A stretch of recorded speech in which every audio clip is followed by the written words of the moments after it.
Right, hello everyone. This is just a short tutorial on how to make an animated GIF, and we'll go through some of the different stages that you will need to work on to get it sorted onto your screen. So I've just got this example of this little smiley emoji that we are going to recreate, and I'll go through step by step.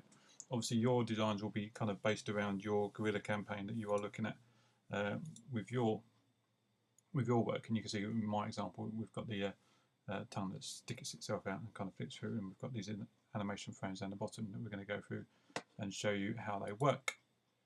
So first of all, you'll need to open a new file. I'm just going to go with this canvas size. I'm not 100% sure if that's going to be big enough, but it should do for what we need it to. You'll need to kind of check and make sure that you're doing yours to the right size.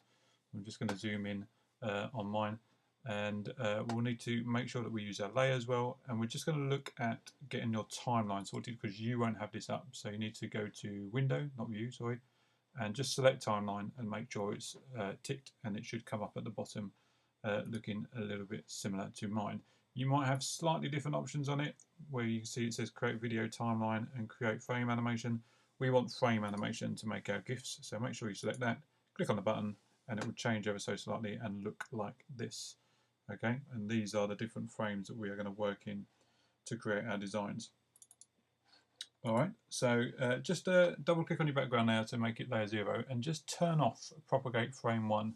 Just makes life a little bit easier, I found, later on when you come to start making your actual animations.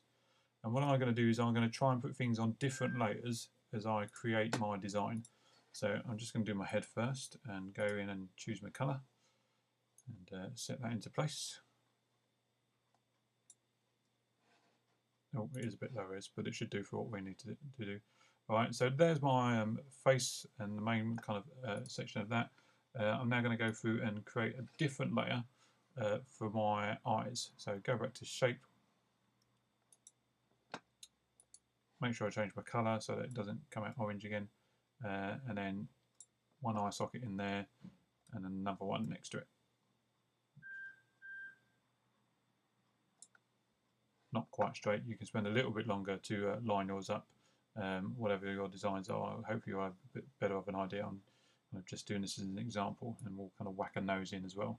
So that's all on one layer, which is fine because we're not really going to move those in the animation that I'm going to make. So I'll make another layer,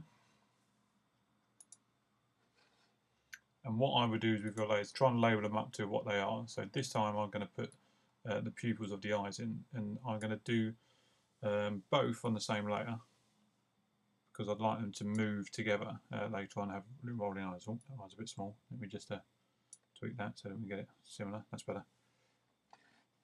And then finally, one more layer. I'm going to stay on the black, and I'm going to give them a smiley face. Oh, I just need to change my tool. Go to the brush. That's far too big. Still too big. A little bit more. That should do.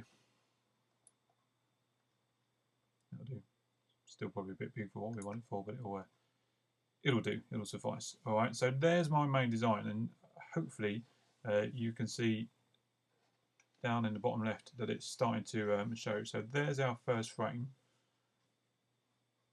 And what we're going to do is we are going to duplicate this frame so that we've got different versions of it which we can then manipulate. Before we do that, that little kind of drop down that you see on it, we can change how long the frame lasts and is on screen. So I'm just going to change it for half a second, and then I'm going to duplicate it 3 more times. So I've got 4 frames in all.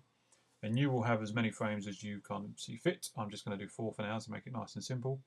And we are going to change 2 of these as we go so that it creates the animation effect. So on my second frame, I'm going to make sure I'm selected, and I'm going to add a new layer so that I can add something in that's only going to appear on a few of the frames. So we'll do a tongue and we'll stick it in. Definitely should have used a smaller brush, but there we go.